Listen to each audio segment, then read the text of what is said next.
मैं कई दिनों से बेरोजगार था। एक एक रुपये की कीमत जैसे करोड़ों लग रही थी। इस उठापटक में था कि कहीं नौकरी लग जाए। आज एक इंटरव्यू था, पर दूसरे शहर जाने के लिए जेब में सिर्फ 10 रुपये थे। मुझे कम से कम 200 रुपये की ज़रूरत थी। अपने इकलौते इंटरव्यू वाले कपड़े रात में धो, पड़ोसी की प्रेस मांग के तैयार कर पहन, अपनी योग्यता की मोटी फाइल बगल में दबाकर 2 बिस्कुट खा के निकला। लिफ्ट ले पैदल जैसे तैसे चिलचिलाती धूप में तरबतर, बस इस उम्मीद में स्टैंड पर पहुंचा कि शायद कोई पहचान वाला मिल जाए जिससे सहायता लेकर इंटरव्यू के स्थान तक पहुंच सकूं। काफ़ी देर खड़े रहने के बाद भी कोई नहीं दिखा। मन में घबराहट और मायूसी थी। क्या करूंगा, अब कैसे पहुंचूंगा? पास के मंदिर पर जा पहुंचा। दर्शन कर सीढ़ियों पर बैठा था।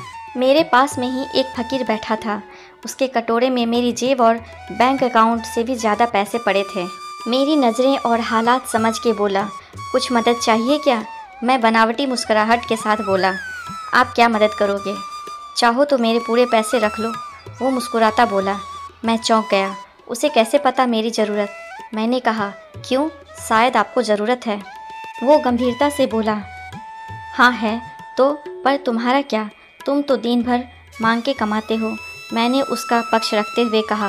वो हंसता हुआ बोला, मैं नहीं मांगता साहब, लोग डाल जाते हैं मेरे कटोरे में पुण्य कमाने के लिए। मैं तो फ़कीर हूँ, मुझे इनका कोई मोह नहीं।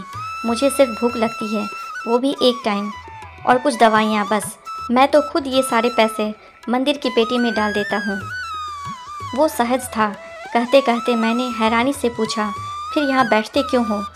ज़रूरतमंदों की मदद करने, कहते हुए वो मंद मंद मुस्कुरा रहा था। मैं उसका मुंह देखता रह गया। उसने 200 रुपये मेरे हाथ पर रख दिए और बोला, जब हो तब लौटा देना। मैं उसका शुक्रिया जताता हुआ वहाँ से अपने गंतव्य तक पहुँचा। मेरा इंटरव्यू हुआ और सिलेक्शन भी। मैं खुशी खुशी वापस आया। सोचा उस फ़कीर को धन्यवाद दे दूँ। मैं मंदिर पहुँचा।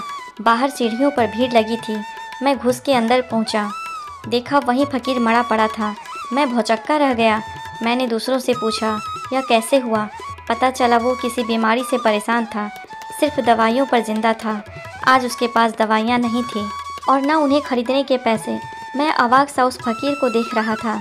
उनकी दवाइयों के पैसे वो मुझे दे गया था। जिन पैसों से उसकी ज़िंदगी का दारोमदार था, उन पैसों से मेरी ज़िंदगी बना दी थी। भीड़ में से कोई बोला, अच्छा हुआ मर गया, ये भिखारी भी साले बोझ होते हैं, कोई काम के नहीं। मेरी आंखें डबडबा आई। वो भिखारी कहाँ था? वो तो मेरे लिए भगवान ही था, नेकी का फरिश्ता, मेरा भगवान। मित्रों, हम में से कोई नहीं जानता कि भगवान कौन है और कहाँ है। किसने देखा है भगवान को? बस इसी तरह मिल जाते हैं।